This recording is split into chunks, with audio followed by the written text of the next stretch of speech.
한국사를 가르치는 스타 강사 이다지 씨는 최근 한 예능에 나와서 역사 공부를 하는 방법에 대하여 설명한 적이 있습니다.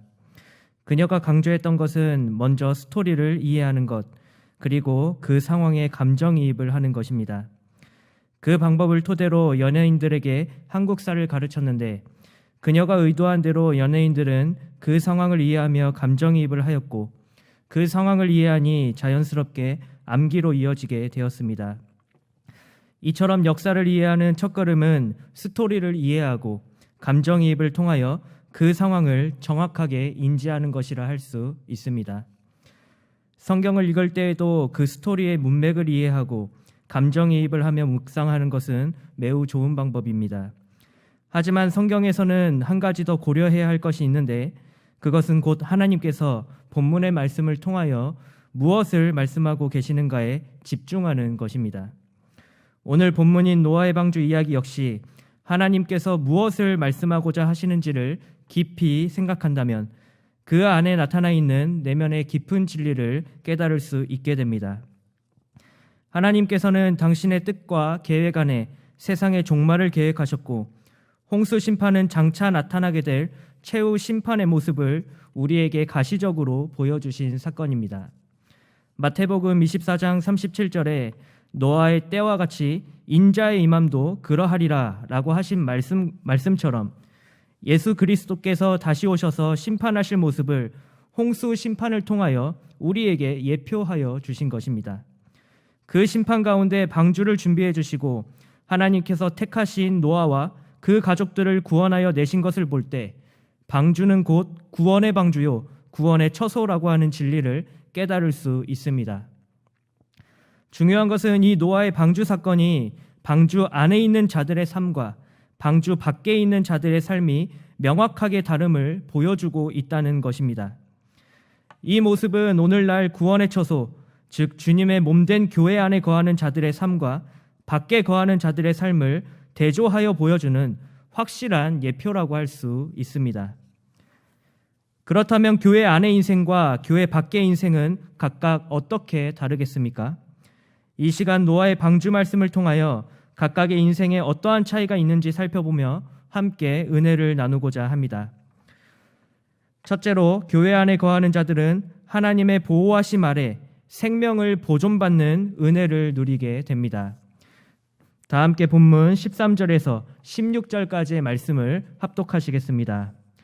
곧 그날에 노아와 그의 아들 셈, 함, 야벳과 노아의 아내와 세 며느리가 다 방주로 들어갔고 그들과 모든 들짐승이 그 종류대로 모든 가축이 그 종류대로 땅에 기는 모든 것이 그 종류대로 모든 새가 그 종류대로 무릇 생명의 기운이 있는 육체가 둘씩 노아에게 나와 방주로 들어갔으니 들어간 것들은 모든 것의 암수라. 하나님이 그에게 명하신 대로 들어가매 여호와께서 그를 들여보내고 문을 닫으시니라. 아멘. 사람이 땅 위에 번성하기 시작할 때 인류는 죄로 말미암아 타락의 길을 걸었습니다. 하나님께서 인간을 창조하신 제일된 목적은 그들로 하여금 영광을 받으시기 위함이었지만 하나님의 아들들은 사람의 딸들의 아름다움에 빠져 그들과 연합하였고 그 결과 그들의 마음과 생각과 계획은 모두 악하게 되고 말았습니다. 이에 하나님께서는 그들을 홍수로 심판하시기로 작정하시고 노아를 통하여 방주를 준비하게 하셨습니다. 하나님의 심판이 이르기 전 많은 사람들이 멀쩡한 날씨에 방주를 짓는 노아를 조롱하고 비웃었습니다. 하지만 노아는 아직 일어나지 않았던 장차 다가올 홍수 심판을 믿음의 눈으로 바라보면서 하나님께서 명하신 방주를 계속하여 지었습니다. 히브리서 11장 7절에 그러한 노아의 모습을 기록하고 있는데 믿음으로 노아는 아직 보이지 않는 일에 경고하심을 받아 경외함으로 방주를 준비하여 그 집을 구원하였으니 이로 말미암아 세상을 정죄하고 믿음을 따르는 의의 상속자가 되었느니라 라고 말씀합니다. 이 말씀과 같이 노아는 보이지 않는 일을 두고 하나님을 경외하는 마음과 믿음을 가지고 방주를 지은 것입니다. 그로부터 120년이 흐른 뒤 본문 13절에 나타난 대로 곧 그날에 노아와 그의 아들 셈, 함, 야벳과 노아의 아내와 세 며느리는 하나님의 명령에 따라 모두 방주에 들어가게 되었습니다. 드디어 하나님의 심판의 때가 임박한 것입니다. 많은 사람들이 심판을 받는 가운데 놓여 있지만 노아는 목숨을 보존할 수 있었는데 그 이유는 창세기 6장 8절의 말씀과 같이 여호와께 은혜를 입었기 때문이었습니다. 뿐만 아니라 하나님께서는 모든 정결한 짐승과 새의 암수들 역시 방주 안으로 들어가게 하시며 그 씨를 온 지면에 유전하도록 허용하셨습니다. 하나님께서 명하신 모든 것들이 방주 안으로 들어가자 여호와께서는 친히 그 문을 닫으셨습니다. 여기서 문을 닫으셨다는 것은 여호와께서 그의 뒤에서 닫으셨다는 뜻을 가지고 있습니다. 여기서 우리가 주목해야 할 점은 그 문을 닫으신 주체가 곧 여호와 하나님이라는 사실입니다. 여호와께서 방주의 문을 친히 닫으셨다는 의미는 오직 하나님의 기적으로 말미암아 방주가 안전하게 보존되고 있음을 말합니다. 또한 방주의 문이 닫히기 전 그 문이 열려 있을 동안에는 누구든지 방주에 들어오면 구원받을 수 있지만 그 문이 닫혀졌다는 것은 이제 그 누구도 구원받을 수 없다는 것을 의미합니다. 즉 여호와 하나님께서 친히 방주의 문을 닫으셨다는 의미는 장차 망하게 될 옛 세상과의 완벽한 단절을 의미한 것입니다. 이제 노아와 그 가족들은 하나님께서 친히 닫으신 방주 안에서 살게 됨으로써 심판받을 옛 세상으로부터 구원을 얻게 되었습니다. 베드로후서 2장 5절은 옛 세상을 용서하지 아니하시고 오직 의를 전파하는 노아와 그 7 식구를 보존하시고 경건하지 아니한 자들의 세상에 홍수를 내리셨으며 라고 말씀합니다. 이를 통해 옛 세상과 경건하지 아니한 자들의 세상 그리고 방주 안에 있는 자들의 명확한 차이가 나타남을 볼 수 있습니다. 그것은 곧 생명의 보존과 죽음입니다. 방주 밖에 거하는 자들은 모조리 죽음을 당하고 말지만 방주 안에서의 삶을 살아가는 자들은 그 생명을 보존받게 되는 은혜를 입게 됩니다. 방주 안에 무슨 조타실이 있고 원하는 방향으로 나아갈 동력이 있는 것도 아니며 그저 흔들리면 흔들리는 대로 바람이 불면 부는 방향대로 나아갈 수밖에 없습니다. 또한 오늘날의 여객선처럼 객실이 나누어져 있는 것도 아니었기에 가축들과 함께 지내는 것이 쉽지만은 않았을 것입니다. 하지만 그 방주의 문을 친히 닫으신 여호와 하나님의 보호하심 아래 그들은 방주 안에서 특권적인 섭리를 경험하였고 생명을 유지하게 되었습니다. 흔들리는 배 안에서 그것도 가축들과 동거하며 살아가는 상황 가운데에서도 방주라는 제한된 영역 안에서 살아가는 것으로 말미암아 심판받을 옛 세상으로부터 구원을 얻게 된 것입니다. 그러므로 우리는 오늘날의 구원의 방주요 구원의 초소인 진리의 교회 안에 속하는 것이야말로 심판으로부터 구원을 얻을 수 있는 유일한 장소임을 깨달아야 합니다. 그런데 적지 않은 그리스도인들이 오늘날 구원의 방주요 구원의 초소인 주님의 몸된 교회 안에 거하는 삶을 답답해합니다. 현대판 구원의 방주인 주님의 몸된 교회 안에 속하는 것을 속박이라고 말하며 거부하고 오히려 자유라는 그럴듯한 명분을 내세우며 교회 밖으로 나아가려고 합니다. 교회 안에서 여러 직책을 맡고 교회 안에 소속되려고 하기보다 한쪽 발은 교회에 다른 한쪽 발은 세상에 걸치고 살아가는 성도가 적지 않은 것입니다. 주님의 몸된 교회 안에 속한 자들이라는 귀한 은혜를 받았음에도 불구하고 그것을 족쇄로 여기고 오히려 세상 사람들과는 별 다를 것 없는 삶을 살아가려고 하는 모습이 어쩌면 우리 안에 은근히 자리 잡고 있는 마음일 수 있습니다. 하지만 주 예수 그리스도 안에 거하는 것, 주님의 몸된 교회 안에 바르게 거하며 살아가는 것이야말로 생명을 보존받는 구원의 은혜라는 사실을 우리는 반드시 기억해야 합니다. 로마서 8장 1절에서 바울은 그러므로 이제 그리스도 예수 안에 있는 자에게는 결코 정죄함이 없나니 라고 고백하였듯이 주님의 몸된 교회 안에서 제한된 삶을 살아가는 것이 진정 복받은 인생임을 꼭 깨닫기를 바랍니다. 외부의 위협으로부터 동물들을 안전하게 지키기 위해 설치하는 것을 울타리라고 합니다. 그렇게 설치된 울타리 안에서 동물들은 마음껏 자유롭게 활동할 수 있습니다. 비록 울타리라고 하는 제한된 영역 안에 있지만 그 울타리가 동물들을 속박하는 것이 아니라 오히려 생명을 지켜내는 수단으로 사용됩니다. 마찬가지로 노아와 그 가족들이 승선하였던 방주 역시 홍수 심판으로 인해 모조리 죽게 되는 가운데에서 그들을 완벽하게 보호해주는 생명의 울타리였던 것입니다. 오늘날 악한 세상 가운데에서 그리고 장차 망하게 될 세상 속에서 구원을 받게 되는 유일한 장소는 구원의 방주요 구원의 초소인 주님께서 친히 거하시는 진리의 교회뿐입니다. 우리는 온전히 진리의 교회 안에 속하여 살아갈 때 확실한 구원을 얻을 수 있습니다. 특별히 오늘 함께 예배를 드리시는 성도님께서는 경양 방주 안에 속하여 참 자유를 누리고 계시며 그로 말미암아 생명을 보존받는 귀한 은혜를 받으셨습니다. 이것이 우리가 반드시 깨달아야 할 진리입니다.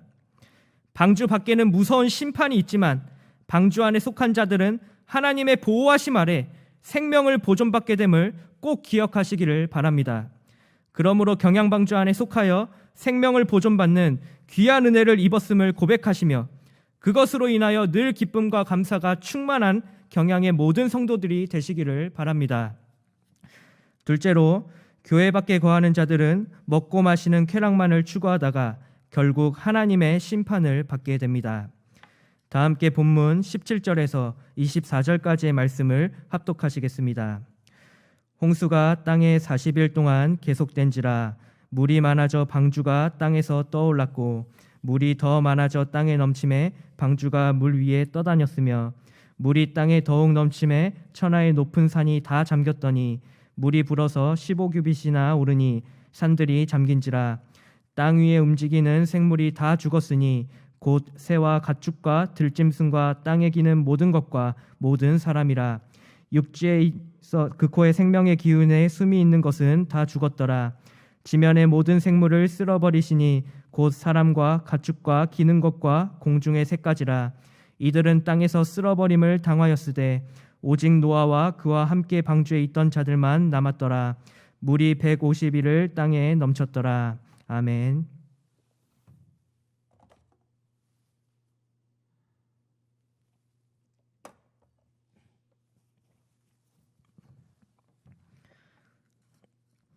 방주 안에 거하는 자들은 하나님께서 친히 그 문을 닫으심으로써 생명을 보존받는 은혜를 입게 되었습니다. 하지만 방주 밖에 거하는 자들은 심판의 경고를 듣고도 회개하지 않고 오히려 악을 행하였습니다. 마태복음 24장 38절에는 방주 밖에 거하는 자들의 삶이 어떤지를 자세히 보여주고 있는데 그들은 노아가 방주에 들어가던 날까지 먹고 마시며 장가들고 시집가고 있었습니다. 심지어 그들은 홍수가 나서 그들을 다 멸하기까지 자신들이 어떤 처지에 놓여 있는지조차 인식하지 못했습니다. 의를 전파하는 노아는 그들에게 하나님의 심판 계획을 목 놓아 외쳤지만 그들의 생각과 계획은 모두 악할 뿐이었고 오히려 먹고 마시며 자신의 육체적 쾌락만을 추구하며 살아갔습니다. 이처럼 노아가 살던 시기의 사람들은 어제가 있었으니 오늘도 별다른 일 없이 지나갈 것이며 오늘이 있었으니 내일 역시 큰 어려움 없이 지나갈 것이라는 안일한 사고방식을 가지고 살아갔습니다. 방주 안으로 들어오라는 복음의 초청 메시지를 들은 노아와 그 가족들은 구원을 받았지만 그 말씀을 듣고도 방주 안으로 들어가지 않고 여전히 방주 밖에 거하는 자들은 결국 심판을 받게 되었습니다. 하나님께서 정하신 때에 심판이 시작되었고 홍수가 땅에 40일 동안 계속되었습니다.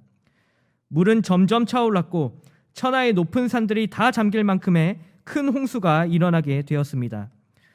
홍수의 규모는 15규빗이나 되었다고 말씀하는데 이는 산을 덮고도 그 위로 15규빗, 약 7m에 이를 만큼의 깊은 수심입니다.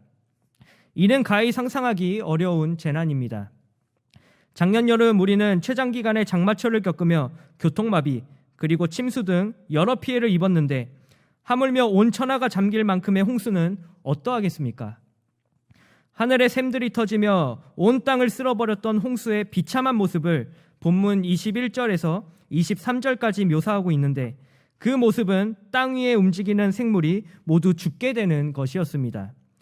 방주 안에 있지 아니한 모든 새와 가축, 들짐승과 땅에 기는 모든 것, 그리고 모든 사람이 하나님께서 말씀하신 그대로 모조리 쓸어버림을 당하게 되었습니다. 이는 23절 하반절에 나타난 노아와 그와 함께 방주에 있던 자들과 완전히 대조되는 모습입니다. 하나님께서 친히 문을 닫으신 방주 안에 있는 자, 즉 방주 안에서 제한된 삶을 살아가며 하나님의 특권적인 섭리 가운데 지내는 자들은 생명을 보존받는 구원을 얻었지만, 반면에 끝까지 자신의 만족과 쾌락만을 추구하며 방주 밖에 거하는 자들은 방주가 아니라 물 안에 갇히게 되는 비참한 결과를 맞이하게 된 것입니다. 베드로전서 3장 20절에서는 그들은 전에 노아의 날 방주를 준비할 동안 하나님이 오래 참고 기다리실 때에 복종하지 아니하던 자들이라 라고 말씀합니다.